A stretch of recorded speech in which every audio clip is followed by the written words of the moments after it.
Personne ne se doutait que cette nuit-là, au milieu du froid et de la neige, une simple question d'enfant allait tout changer. La nuit la plus froide de l'année s'abattait sur Lyon comme une condamnation silencieuse. Le ciel semblait s'être vidé de toute couleur, ne laissant tomber qu'une neige dense et obstinée, effaçant les contours de la ville, assourdissant les sons, transformant les rues familières en couloirs anonymes. Les trottoirs disparaissaient peu à peu sous ce voile blanc qui n'évoquait ni l'enfance ni la fête, mais plutôt un linceul lentement déposé sur la ville endormie. Sous l'abri d'un arrêt de bus presque désert, Élodie se tenait immobile depuis de longues minutes, peut-être des heures. Elle ne savait plus vraiment. Le temps avait cessé d'exister, remplacé par une suite de respirations courtes et douloureuses. Son corps était légèrement penché vers l'avant, dans une posture instinctive, presque animale, destinée à protéger le petit garçon qu'elle serrait contre elle. Léo semblait minuscule dans ses bras, comme s'il essayait de disparaître dans le creux de son manteau. Ce manteau, elle le connaissait par cœur. Trop fin pour l'hiver, élimé aux manches, imprégné d'humidité et de fatigue. Chaque souffle qu'elle expirait se transformait en un nuage fragile qui se dissolvait aussitôt dans l'air glacé. Le froid s'infiltrait partout, sous le tissu, dans ses chaussures usées, jusque dans ses os. Elle avait cessé de lutter contre cette sensation depuis longtemps, concentrant toute son énergie sur une seule chose, empêcher son fils de trembler. Elle avait marché toute la soirée, d'un refuge à l'autre, d'une porte à une autre. Toujours le même scénario, des horaires dépassés, des places complètes, des regards fatigués, parfois compatissants, parfois fuyants. Elle ne leur en voulait même plus. Elle lisait dans leurs yeux ce qu'elle ressentait elle-même, l'impuissance. À chaque refus, elle serrait un peu plus la main de Léo, murmurait que ce n'était pas grave, qu'ils allaient continuer. Elle répétait ces mots jusqu'à ce qu'ils perdent leur sens. À présent, il ne restait plus que cet arrêt de bus éclairé par un lampadaire vacillant et une attente sans certitude. Les horaires affichés sur la vitre semblaient se moquer d'elle. Les chiffres n'avaient plus aucune valeur. Elle savait, au fond d'elle, que les bus ne passeraient probablement plus. Mais tant qu'elle restait là, elle pouvait encore faire semblant d'attendre quelque chose. Léo enfouit son visage dans son épaule, cherchant un refuge que le monde leur refusait. Ses doigts, engourdis par le froid, s'agrippaient au tissu humide de son manteau. Sa voix, faible et ralentie par la fatigue, brisa le silence avec une innocence désarmante. « Maman, on rentre à la maison maintenant. » La question resta suspendue entre eux, plus lourde que la neige qui continuait de tomber. Élodie sentit sa poitrine se serrer. Elle ferma les yeux quelques secondes, juste assez longtemps pour empêcher les larmes de couler. Il n'y avait plus de maison, plus de clé au fond d'un sac, plus de porte derrière laquelle s'abriter. Seulement des nuits à compter les heures jusqu'au matin, à espérer que le jour apporterait une solution qu'elle n'arrivait plus à imaginer. Pourtant, elle se força à répondre. Elle murmura des mots doux, presque mécaniques. Une berceuse à peine audible, héritée de son propre passé, comme si la douceur de sa voix pouvait compenser l'absence de murs, de chauffage, de lit. Elle parlait lentement, non pour lui, mais pour se convaincre elle-même que tout irait bien, d'une manière ou d'une autre. Autour d'eux, la ville poursuivait sa vie, indifférente. Les feux tricolores passaient du rouge au vert, sans témoin. Une voiture traversa la rue en projetant de la neige sale sur le trottoir opposé. Un lampadaire grésillait, obstiné, comme s'il refusait lui aussi de s'éteindre complètement. Personne ne s'arrêtait. Personne ne regardait vraiment. Chaque minute semblait voler un peu plus de chaleur au corps de Léo. Élodie le sentait contre elle, de plus en plus lourd, non pas parce qu'il grandissait, mais parce que la fatigue s'accumulait. Ses propres jambes tremblaient, chargées de tous les pas qu'elle avait faits ce soir-là, de toutes les décisions repoussées, de toutes les espérances déçues. Chaque pas pesait désormais comme une dette impossible à rembourser. Elle savait une chose avec certitude. Elle n'avait pas le droit de s'effondrer. Pas ici, pas devant lui. Alors elle resta debout, droite par habitude plus que par force. Les épaules raides, le regard fixé sur le vide, priant intérieurement pour un miracle qu'elle n'osait plus vraiment attendre. Elle ignorait encore que dans cette nuit glaciale, quelqu'un les voyait, et que le simple fait d'exister, là, sous cet arrêt de bus, allait bientôt provoquer une décision silencieuse, capable de bouleverser leur destin. Avant de continuer, prenez une seconde pour liker cette histoire et vous abonner. Merci. Il était là depuis plusieurs minutes déjà, sans vraiment savoir pourquoi il s'était arrêté.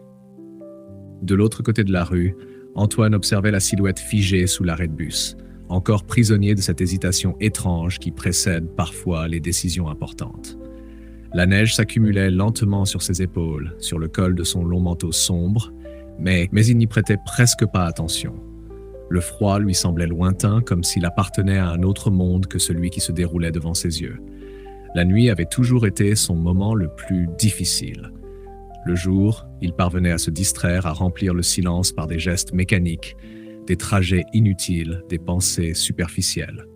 Mais la nuit, tout remontait. Les souvenirs, les regrets, les phrases qu'il n'avait jamais su dire.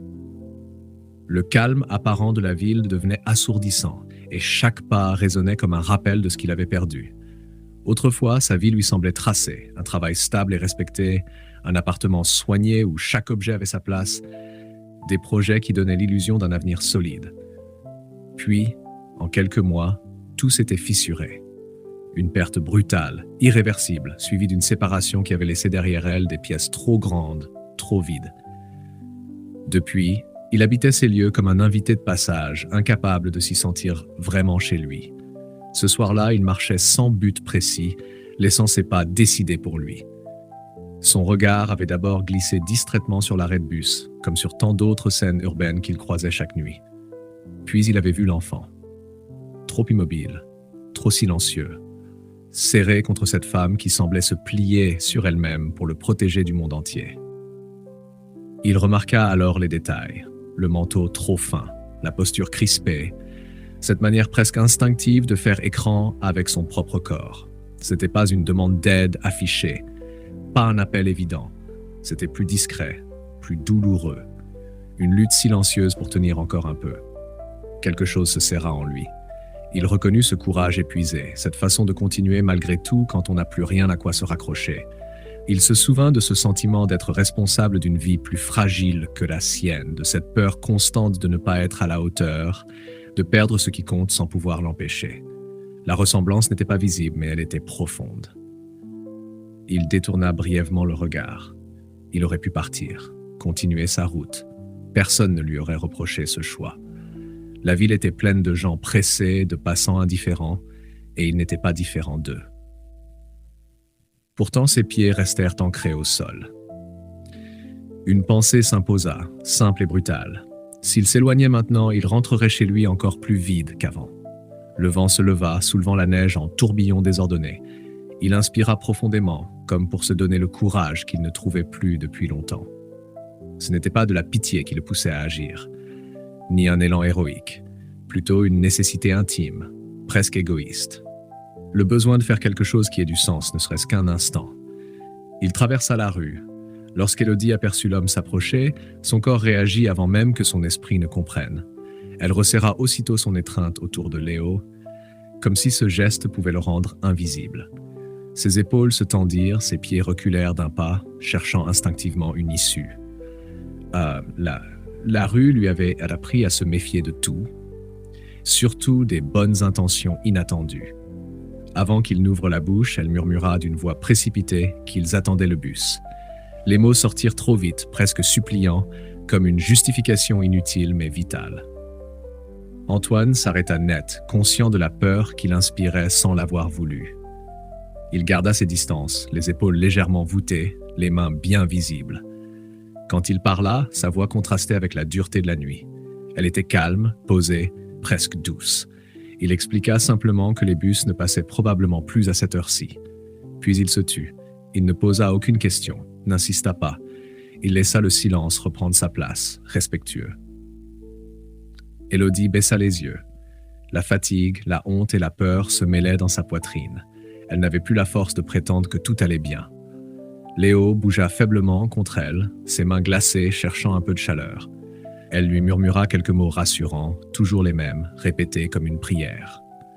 Antoine observa la scène sans curiosité déplacée, seulement avec une attention retenue.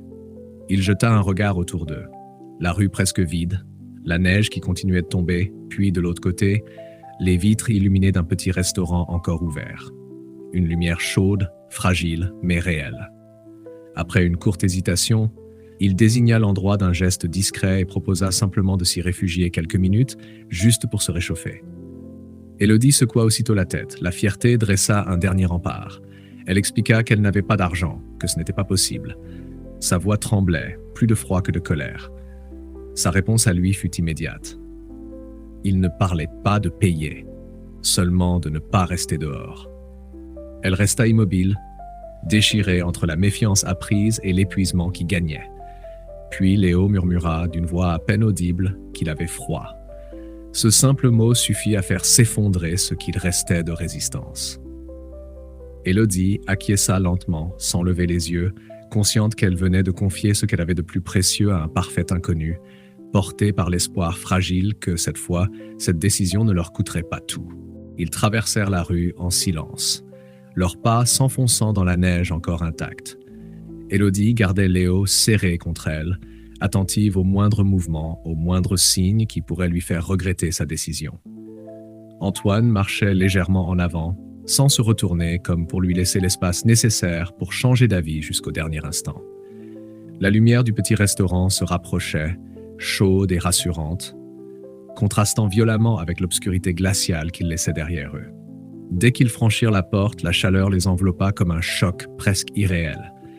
L'air sentait le café, la soupe chaude et le pain. Le bourdonnement discret du chauffage semblait apaiser les battements trop rapides de leur cœur. Élodie inspira profondément, sans s'en rendre compte, comme si son corps comprenait avant elle qu'ils étaient, pour quelques instants au moins, à l'abri.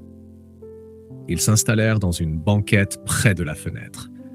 Élodie ne quitta pas son manteau, gardant Léo contre elle, craignant que le moindre relâchement ne brise ce fragile sentiment de sécurité. Antoine commanda quelques boissons chaudes d'un simple signe de tête, sans poser de questions, sans attirer l'attention.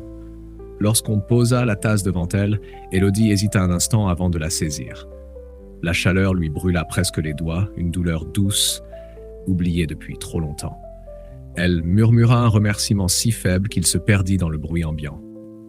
Léo, lui, retrouva peu à peu des couleurs. Ses épaules se détendirent, ses mains cessèrent de trembler. À la première gorgée, ses yeux s'illuminèrent légèrement, comme si ce simple geste lui rendait quelque chose qu'il croyait perdu. Antoine observa la scène sans intervenir, sentant une émotion inattendue lui serrer la poitrine. Ce n'était pas de la fierté, ni même du soulagement, mais une forme de calme qu'il n'avait plus ressenti depuis longtemps. Le temps sembla s'étirer. Les mots n'étaient pas nécessaires. Les silences, lourds mais apaisants, faisaient tout le travail.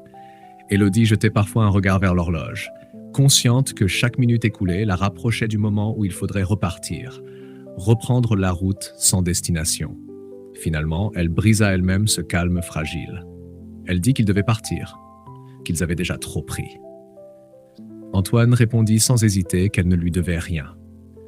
Puis il posa la question qu'il retenait depuis le début.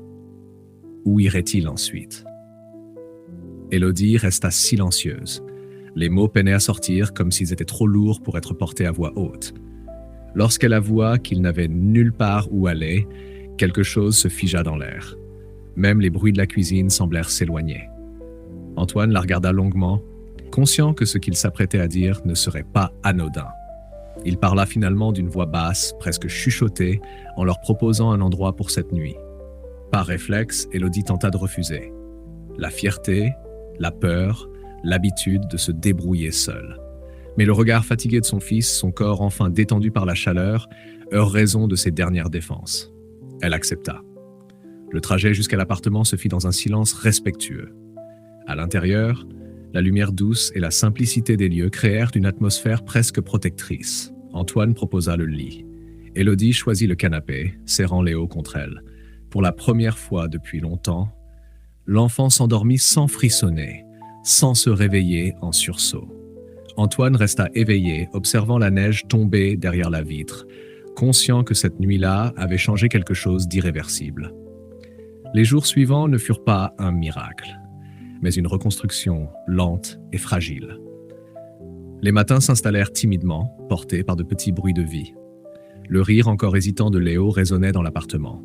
Élodie préparait le café avec des gestes prudents, comme si elle craignait que tout disparaisse au moindre faux pas. Antoine observait ces scènes sans chercher à réparer le passé, simplement présent. Peu à peu, un équilibre se forma. Il l'aida à reprendre pied, à contacter d'anciennes connaissances, à envisager un travail modeste mais stable. Elle, sans le savoir, ramenait dans cet espace une chaleur humaine absente depuis trop longtemps. Les blessures n'étaient pas effacées. Elles existaient toujours, visibles parfois dans un regard, dans un silence prolongé. Mais elle n'était plus seule. Les semaines passèrent, puis les mois. Sans l'avoir planifié, ils construisirent quelque chose qui ressemblait à une famille. Non pas né d'une obligation, mais d'un choix renouvelé chaque jour. Un matin, alors que les derniers flocons fondaient sur la vitre, Antoine les regarda tous les deux et comprit que son sourire n'était plus chargé de regrets. Il n'avait pas été sauvé par un miracle spectaculaire, mais par une succession de gestes simples, de décisions imparfaites, profondément humaines. Et ils comprirent ensemble que parfois, il suffit qu'une seule personne s'arrête dans le froid, écoute une question innocente et ose répondre autrement que par le silence. Si cette histoire vous a touché, si vous croyez que la bienveillance peut réellement changer une vie, pensez à liker, à vous abonner, à laisser un commentaire et à partager cette histoire autour de vous. Chaque geste compte, tout comme celui qui, soir d'hiver, a tout changé.